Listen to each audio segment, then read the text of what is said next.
If you travel deep into the heart of Enugu State, past the soot-stained remnants of the old coal mines and beyond the winding, mist-covered hills of Engwo, you will find the village of Umuchu. It is a place where the earth is red, the palm wine is tapped fresh daily, and secrets are buried as deep as the roots of the ancient Iroko trees. In this village lived a young woman named Ngozi. To say Ngozi was plain would be a generous compliment. The villagers, with tongues as sharp as machetes, used to say that when God was creating Ngozi, Nipa took the light. They called her Ugogbinku, the dry eagle. While the other maidens of Umuchu possessed hips that swayed like palm fronds in the wind and skin that glistened with the promise of youth, Ngozi was built like a fragile broomstick. Whenever she walked down the dusty paths to the stream, balancing a water pot on her head, the Mockery followed her like a shadow. "Aha! Ngozi, the wind will carry you away, oh. Put stones in your pocket." The village girls would sneer, pointing their henna-stained fingers at her as they giggled among themselves. Ngozi never fought back. She would simply lower her head, her large, sad eyes fixed on the red dust beneath her feet, and continue her walk.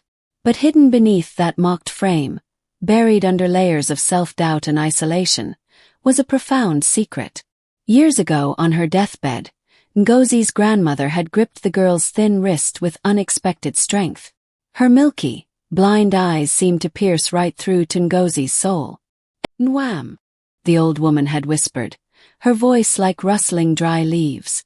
"The gods have hidden a great treasure inside you. Any man who marries you with a pure heart, his wealth will multiply like the sands of the earth. But hear me, child. He must love you for who you are, not for what you can give." But as the years passed, the prophecy felt like a cruel joke. Sapa, the heavy hand of poverty, had caught Ngozi, but loneliness gripped her even tighter. Who would look at the dry eagle long enough to see the gold hidden within? Until Obinna. Obinna was a struggling blacksmith whose forge sat at the edge of the village. He was a man acquainted with hard labor, his skin perpetually dusted with ash and shining with sweat. He didn't have the money to buy pure water, let alone a bicycle to impress a maiden. But he possessed a heart of pure gold. When Obinna looked at Ngozi, he did not see a flat chest or a gaunt face. He saw the gentle flutter of her eyelashes and the kindness in her quiet demeanor. One afternoon, as Ngozi struggled to lift a heavy basket of firewood, Obinna abandoned his anvil. He jogged over, the heat of the forge radiating from his broad shoulders, and lifted the basket with ease. "Ngozi," he said softly, wiping a streak of soot from his brow, "your smile is brighter than the fire in my forge. Why do you hide it?" For the first time in her life, Ngozi felt seen. She felt human. A quiet, pure romance blossomed between them, built on shared roasted yams and stolen glances under the moonlight. But Obinna was a man of deep pride.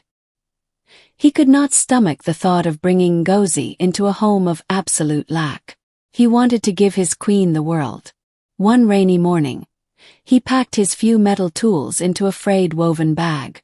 The sky was weeping, mirroring the sudden dread in Ngozi's chest. "I am going to Ogbeat Market in the city to sell my works," Obinna promised, taking her thin hands in his calloused ones. "I will return with the money for your bride price. Wait for me, my Ngozi." She waited. 1 month bled into 2. 2 stretched agonizingly into 6. Then the whispers reached the village. A terrible accident had occurred on the treacherous, winding road of Miliken Hill. A lorry had lost its brakes. Obinna, the poor blacksmith, was gone. Ngozi shattered. The grief was a physical weight, crushing the air from her lungs. But the village of Umuchu offered no solace. Even the poor blacksmith preferred to run away and die than marry the dry wood. They jeered at the market square. Driven to the brink of madness by heartbreak and the agonizing sting of their laughter, Ngozi ran. She ran blindly into the deep, forbidden forest of the Engwo Hills, praying for the earth to open up and swallow her whole. The forest was thick, ancient, and unervingly quiet. At the base of a massive Iroko tree, Ngozi collapsed, her tears watering the mossy roots. Why make me this way?" she screamed into the void. Because the deepest roots are never seen, my child. Ngozi gasped, scrambling backward. From the twisted roots of the Iroko stepped an ancient woman. Her skin looked like carved mahogany, and her hair flowed down her back like foaming river water. She was the mother of the hills. The spirit looked at Ngozi's tear-stained face with ancient pity. Slowly, she stretched out a withered hand. Resting in her palm was a shimmering Jigida, a set of waist beads glowing with an ethereal, pulsing red light. "Wear these on your waist," the old woman croaked, the sound echoing in Ngozi's mind. "It will grant you the beauty of the water goddess. But hear me well, child. Do not ever take it off. And remember the law of the earth. A borrowed face attracts a borrowed heart." With trembling hands, Ngozi took the beads. She tied them around her tiny waist. A blinding flash of red light enveloped the forest. When Ngozi woke up the next morning, Wala set in. She felt a strange weight to her body. Looking down, she gasped. Her skin, once dry and ashen, now glowed like roasted plantain that had just been glazed with fresh palm oil. Her curves, a choke. She possessed hips that could cause a traffic jam on the busy streets of Onitsha. When she stepped into the village square that afternoon, the entirety of Umuchu stood still. A man carrying a heavy keg of palm wine stopped dead in his tracks. The keg slipped, shattering against the earth, but he didn't even blink. The very men who had once called her a broomstick suddenly found themselves speaking perfect English. "Excuse me, angel, did you fall from heaven?" they stammered, crowding around her. But Ngozi's heart had grown cold.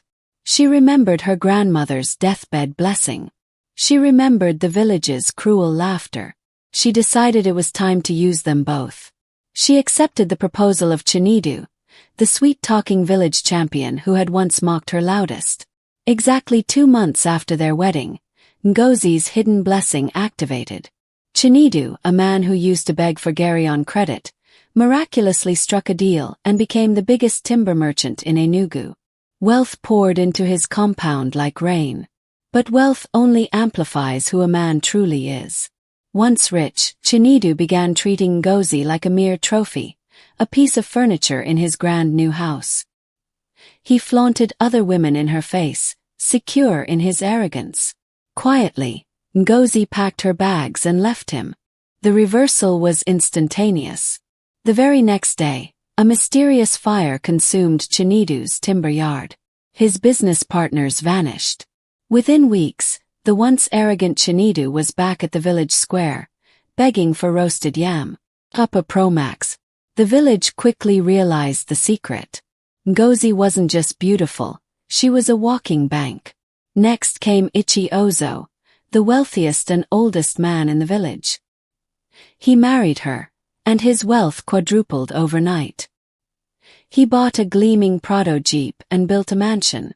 But the greed twisted his mind. He became fiercely possessive, locking Ngozi away and raising his hand against her. Again, Ngozi left. The next morning, Ichi Ozo's Jeep engine knocked beyond repair. His prize-winning cows dropped dead in the fields. Soon, he was seen trekking barefoot to the stream, muttering to himself about lost gold. Ngozi had become the most sought-after woman in the East. She sat in a grand empty room in a house her suitors had built for her, draped in expensive lace. Yet her soul was bleeding. Every man wanted the gold. Nobody wanted the girl. One evening, as the crickets began their twilight symphony, a shadow fell across Ngozi's doorway. She looked up, annoyed, expecting another greedy suitor. But the breath caught in her throat. Standing there, leaning heavily on a wooden walking stick, was a man.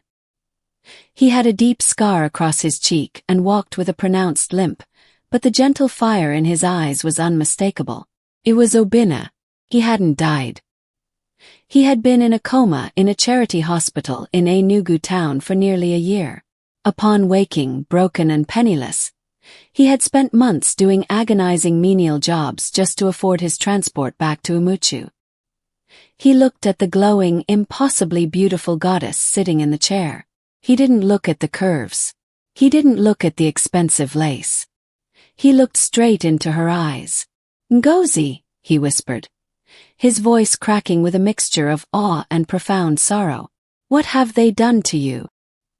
He didn't care about the rumors of wealth. He didn't care about the magic. He dropped his walking stick and hobbled forward, falling to his knees to hold her trembling hands. Ngozi wept. The tears of 1,000 lonely nights poured out of her. In Obinna's embrace, the heavy, magical beauty felt like a prison of lead. She knew what she had to do. Breaking away from him, she ran to the backyard where a cooking fire blazed. With frantic hands, she reached under her wrapper and ripped the glowing Jigida from her waist. "Ngozi, no," a voice in her head warned, but she hurled the beads into the roaring flames. Instantly the magic snapped. The heavy hips vanished. The glowing, flawless skin retreated, leaving behind the dry, thin, plain girl she had always been. She was Ugogbinka once more. She turned back to Obinna, her thin shoulders shaking, fully expecting to see horror in his eyes. She expected him to run. Instead, Obinna smiled. He reached up, cupped her plain, tear-streaked face in his calloused hands, and kissed her forehead with a reverence reserved for deities. "Now," he said softly, wiping her tears with his thumb, "I have mine Ngozi back." They were married the very next week in a small, quiet ceremony. And because Obinna loved her for her soul, with a heart entirely free of greed, Ngozi's true blessing activated in its purest form. Obinna's humble blacksmith forge expanded. His unique metalworks caught the eye of merchants. Soon his company became the largest in the East. But unlike the others, wealth never made Obinna arrogant. He built schools. He helped the poor. Because he knew that his greatest treasure wasn't in his bank account, it was the woman sleeping peacefully by his side. 3 years passed since the magical waist beads turned to ash. Life in Obinna's vast compound was a testament to grace. Poverty had packed its bags and permanently fled from their lineage. Obinna's metalworks were now being exported to Lagos and even across the seas. Ngozi, no longer magically curvy but wonderfully healthy, well-fed, and radiant with joy, managed their home with a gentle hand. But human nature is a stubborn thing. When your yam starts roasting well, there are always those who will actively look for water to quench your fire. The village of Umuchu simply could not comprehend it. How did a limping blacksmith become a billionaire by remaining married to the plainest girl in the village? Rumors festered in the shadows of the mango trees. "Na Juju," the men would argue over their palm wine. "Obinna has used Ngozi for a money ritual, but because her spirit is strong, he has to keep her alive in the house," the women whispered. Listening intently to these whispers was Amaka. Amaka was unequivocally the most beautiful girl in Umuchu. She had skin the color of rich cocoa and a smile that had broken many hearts. But behind her striking face lay a heart consumed by a ravenous, endless greed. She didn't desire Obinna's love. She desired the secret to his overflowing wealth. She remembered the old legends of Ngozi's sudden beauty and the wealthy men she left in her wake. Amaka knew there was magic involved. Late one moonless night, Amaka crept into the old abandoned compound where Ngozi used to live. She went straight to the blackened fire pit in the backyard. Dropping to her knees, she dug her manicured fingers into the 3-year-old ash. Her fingers struck something hard. Amaka pulled her hand back. Resting in her palm, covered in soot but glowing with a faint, angry red light, was a single surviving bead from the Jigida. Amaka smiled a wicked, triumphant smile. The very next morning, she wrapped a dark scarf around her head and trekked to the neighboring village of Akegbi, seeking out a notorious herbalist known for bending the spiritual realm to his will. In his dark, smoke-filled shrine, Amaka slammed the glowing red bead onto the mat. "I want to transfer Obinna's wealth to myself," she demanded, her eyes wide with ambition. "This bead belongs to his wife. Use it." The herbalist's eyes gleamed as he felt the residual power pulsing within the bead. He threw his cowrie shells, chanted ancient incantations, and crushed herbs over the red stone. "It is done," the herbalist laughed, his teeth stained red from kola nut. The tether is broken and reformed. By tomorrow morning, Obinna's source of wealth will dry up like a puddle in the harmattan, and yours will overflow. Amaka ran back to Umuchu, her heart soaring with dreams of mansions and imported cars. But there was a fatal flaw in her plan. The herbalist had made a massive miscalculation. He assumed the wealth emanated from the magic of the bead. He did not know that the bead only offered illusions. The true wealth was a divine gift bestowed by God, residing deep within the purity of Ngozi's soul. When you try to steal a blessing meant for a pure heart with hands stained by greed, the universe demands a heavy toll. Yui! The scream that shattered the morning silence of Umuchu made the birds take flight. Amaka had woken up expecting to find bundles of naira stacked in the corners of her room. Instead, she had glanced into her mirror. The dark magic had backfired violently. The curse of the borrowed face had struck her. Amaka's famously flawless skin had erupted in terrible, weeping rashes. Her lush, thick hair was falling out in clumps, dry and brittle like dead grass. Her face was distorted, swollen, and agonizing to look at. In a blind panic, forgetting her pride, she ran out of her hut and straight to the village square, screaming and clawing at her face. The village gathered quickly. The Igbo king was summoned. Before the entire village of Umuchu, a weeping, unrecognizable Amaka fell to her knees. Broken by the pain and the terror of her reflection, she confessed everything. She confessed her jealousy, her greed, her late-night theft of the bead, and her visit to the dark herbalist to destroy Obinna and Ngozi. A heavy, suffocating silence fell over the square. The villagers who had spent the last 3 years whispering malicious rumors about Obinna's ritual wealth bowed their heads in deep, burning shame. From the back of the crowd parted. Ngozi stepped forward. The village held its breath. They expected her to curse Amaka. They expected her to demand the guards throw the wicked girl into the evil forest. But Ngozi just looked at the weeping, hideous girl on the ground. She knew better than anyone the agonizing pain of being deemed ugly in a world that only respects beauty. Ngozi walked up to Amaka. She didn't laugh.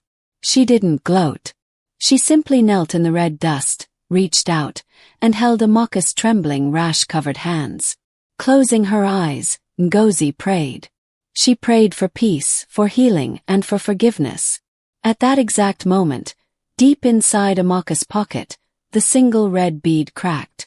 With a soft hiss, it shattered into fine, useless dust. A collective gasp echoed through the square as the swelling on Amaka's face began to recede. The angry rashes faded into nothingness. The curse was broken, washed away not by magic, but by profound, unmerited grace. Amaka fell forward, her forehead resting on Ngozi's feet, weeping now in genuine soul-cleansing repentance. Ngozi gently pulled her up into an embrace. That day, the village of Umuchu learned a lesson they would carve into the memories of their children and their children's children. They learned that gold is not always yellow, and sometimes the greatest treasures come wrapped in dry wood. They learned that true wealth cannot be stolen with magical beads or dark incantations. Because true wealth is a pure heart, a forgiving spirit, and a love that stands unshakable against the tests of time. Subscribe, like, and share if you believe in true love. See you in the next tale.